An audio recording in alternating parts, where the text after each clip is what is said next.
बिल्कुल प्रभाव पड़ता है। हमारी सोच कब अच्छी बनती है? हमारी फिज़िकल एक्टिविटीज से, हमारे भोजन से, हमारी संगति से। हम अपना उत्कर्ष जो है सिर्फ विचारों के आधार पर नहीं कर पाते हैं।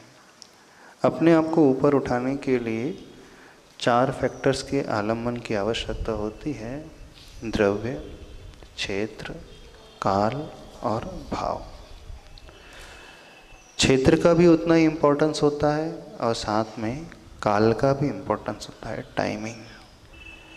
किस समय हम सो रहे हैं, किस समय हम जाग रहे हैं, उसका भी बहुत महत्व होता है।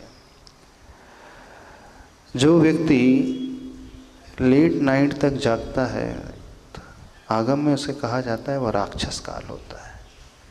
राक्षस काल ये होता है कि हम कितनी भी कोशिश करें, जिस समय दुनिया में हर जगह पाप ही पाप चल रहा हो, लोग गलत आदतों में फंसे हुए हैं, और हम उस टाइमिंग में बैठ कर के कोशिश करें तो थोड़ा सा डिफ़िकल्ट हो जाता है।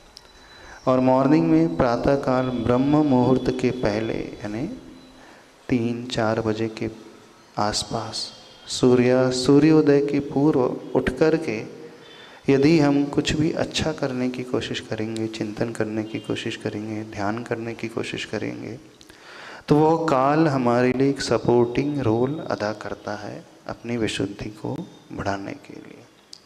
योग्य क्षेत्र भी हमारे लिए सपोर्टिंग रोल अदा करता है।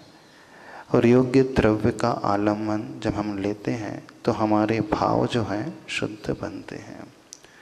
तो जो जल्दी सोता है और जल्दी उठता है, तो उस समय जो रिज़ल्ट निकल कर के आता है कोई कार्य करने का, वो बहुत इफ़ेक्टिव निकल कर के आता है। जो विचार उत्पन्न होते हैं बड़े क्रिएटिव होते हैं, कुछ अच्छे को लिए हुए होते हैं। तो ये सोने का समय और जागने का समय बिल्कुल होना ही चाहिए। अब हम नेचर के अनुसार समझने की कोशिश करें, जितने भी पशु पक्षी होते हैं उनका सोने का टाइम अपने आप में निश्चित होता है, उनका जागने का टाइम भी निश्चित होता है। जब हम अपनी बायोलॉजी क्लॉक की बात करें अथवा सर्कैडियन रिदम की बात करें, तो हमारा शरीर इस प्रकार का है, सूर्यास्त के बाद ऑटोमेटिकली हमारा शरीर जो है, हमारे ब्रेन जो है, उसके नर्वस सिस्टम इस प्रकार से है कि सूर्यास्त होने के पश्चात वो सोने के लिए हमें प्रेरित करते हैं। लेकिन आज जो वर्तमान में जीवन शैली हो गई है, एलईडी में आप जी रहे हैं, ब्लू लाइट एमिशन के अनुसार आप रह रहे हैं, तो उसका भी दुष्प्रभाव हमारे ऊपर पड़ता है। तो जब हम अपनी बायोलॉजिकल क्लॉक को देखें, नेचर को देखें, सपोर्टिंग सिस्टम को देखें, हर स्थिति में काल का बहुत महत्व है। और सही समय पे सोना और सही समय पे जागने का भी उतना ही अधिक महत्व होता है। तो ये टाइम टेबल तो हर एक को फॉलो करना चाहिए। पर ये बात अलग है कि आज प्राय कोई इसे फॉलो नहीं करता है। स्पेशली जो यूथ हैं, उनका दिन रात में ही शुरू होता है ना, और उनकी रात दिन में ही शुरू होती है।